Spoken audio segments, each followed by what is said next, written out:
প্রায় 150 সাধুর সমন্বয়ে অনুষ্ঠিত হতে চলেছে ত্রিনাথের মেলা। তার শুভ সূচনা হলো রক্তদান শিবিরের মধ্যে দিয়ে। এই পূজা উপলক্ষে গতকাল সন্ধ্যায় প্রায় 150 জন দুস্থদের হাতে তুলে দেওয়া হয় বস্ত্র। ফুলিয়া বুইচা ঘোষপাড়ার উদ্যোগে প্রতি বছরের ন্যায় এবছরও পুজোর আনুষ্ঠানিক শুভ সূচনা করা হয়। এবছর তাদের 27তম বর্ষে পদার্পণ। এই মেলাকে ঘিরে বিভিন্ন জায়গা থেকে যেমন কামাখ্যা এছাড়াও ভারতবর্ষের বিভিন্ন জায়গা থেকে প্রায় 150 সাধুর সমন্বয়ে অনুষ্ঠিত হতে চলেছে মেলা। ইতিমধ্যে বেশ কিছু সাধু সন্ন্যাসী এসে পৌঁছেছেন। উদ্যোক্তারা বলেন, আগামীকাল থেকে শুরু হবে পূজা, চলবে আগামী শুক্রবার পর্যন্ত। তবে আজ সকালে রক্তদান শিবিরের মধ্যে দিয়ে এবং দুস্থদের মানুষদের মধ্যে বস্ত্র তুলে দিয়ে এই পুজোর শুভ সূচনা করা হয়। এই পুজোকে ঘিরে থাকছে বাউল গান সহ বিভিন্ন অনুষ্ঠান এবং প্রসাদের ব্যবস্থাও করা হয়েছে। এই শুভ সূচনায় উপস্থিত ছিলেন শান্তিপুর বিধানসভার বিধায়ক ডক্টর ব্রজকিশোর গোস্বামী।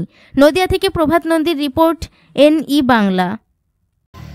আজকে বৈচা ঘোষপাড়া যে ত্রিনাথ পুজোর আয়োজন হয়েছে খুবই সুন্দর এবং মানুষের ভক্তি মার্গের জিনিস। এটা আমরা সনাতন ধর্মের মানুষ, আমাদের পুজো অর্চনা এগুলো নিয়েই 12টি মাস কেটে যায়।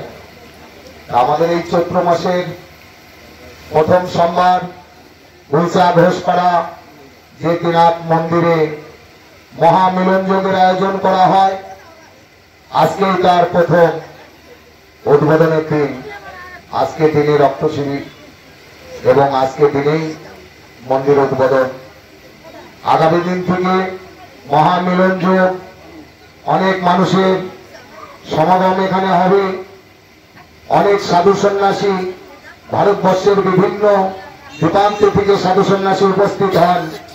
যেহেতু ফুলিয়া বুইচা ঘোষপাড়ায় যে শ্রী শ্রী ত্রিনাথ ঠাকুরের মন্দির প্রতিষ্ঠান হয়েছেন, আজ থেকে 25-26 বছর আগে এই ত্রিনাথ মন্দির প্রতিষ্ঠান হয়েছেন। আমরা প্রথম থেকে আজও আসছি, আগামীতেও আসবো। বিভিন্ন সাধু সন্ন্যাসী নিয়ে আমরা বুইচা ঘোষপাড়ায় 3 দিন মহামিলন যোগ এবং মানুষের মিলন ক্ষেত্র, এই মিলন ক্ষেত্রতে সমস্ত মানুষকে মন্দিরে উপস্থিত হওয়ার জন্য আমরা সাধু সন্ন্যাসীর তরফ থেকে সমস্ত মানুষকে আহ্বান করছি। জয়স্তু। আমার বক্তব্য আমি আর বিস্তারিত করবো না, অনেক বক্তব্য আছে। ঘোষপাড়াতে আমি ত্রিনাথের মেলাতে এসে উপস্থিত হয়েছি, ভীষণ ভালো লাগছে। এবং সনাতন ধর্মের অন্যতম রীতি হচ্ছে যে ধর্মকে ভালোবাসার মানুষদের মধ্যে ভাগ করে নেওয়া। আগামীকাল যাগযজ্ঞ, পূজা পার্বণ এবং মহাপ্রসাদ বিতরণের মধ্যে দিয়ে উৎসবের পরিসমাপ্তি হবে। বিধায়ক হিসাবে সবসময় এই পুজো কমিটির পাশে আছি।